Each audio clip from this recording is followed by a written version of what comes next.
पर्व और त्योहारों के दौरान आपने देखा होगा, ये जब भी पर्व और त्योहार आते थे उत्पात शुरू हो जाती थी।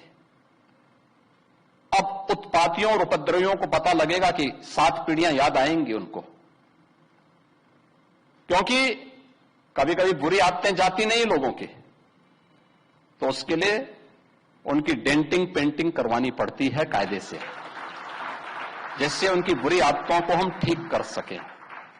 और यही डेंटिंग पेंटिंग आपने देखा होगा कल बरेली के अंदर, हो मौलाना भूल गया कि शासन किसका है। वो ये मानता था धमकी देंगे और हम जबरदस्ती जाम कर देंगे। हमने कहा जाम नहीं होगा, कर्फ्यू भी नहीं लगेगा, लेकिन कर्फ्यू का सबक तुम्हें ऐसा सिखा देंगे कि तुम्हारी आने वाली पीढ़ी दंगा करना भूल जाएगी। क्या तरीका है जी? आप सिस्टम को ब्लॉक करना चाहते हैं।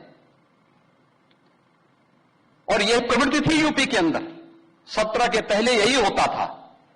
और हम इसी बात को कह सकते हैं कि 17 के बाद हमने कर्फ्यू भी नहीं लगने दिया, लेकिन ऐसे बैरियर को चुन चुन करके वे जिस प्रकार की भाषा को समझते थे उस प्रकार की भाषा से उनको समझा करके उसको उसकी सजा दिलाने का काम भी किया है।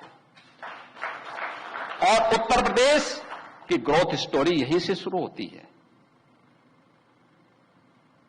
अगर आजादी के समय, मैं उससे पहले नहीं जाता, लेकिन 1947 में भारत आजाद हुआ, अगर उस समय भारत की इकोनॉमी में भारत का, उत्तर प्रदेश का कंट्रीब्यूशन 14% था, तो ये 14% फिर से होना चाहिए। और 14% नहीं होना चाहिए, बल्कि जितनी आबादी है उत्तर प्रदेश की, उत्तर प्रदेश उतना कंट्रीब्यूशन करता हुआ दिखाई दे।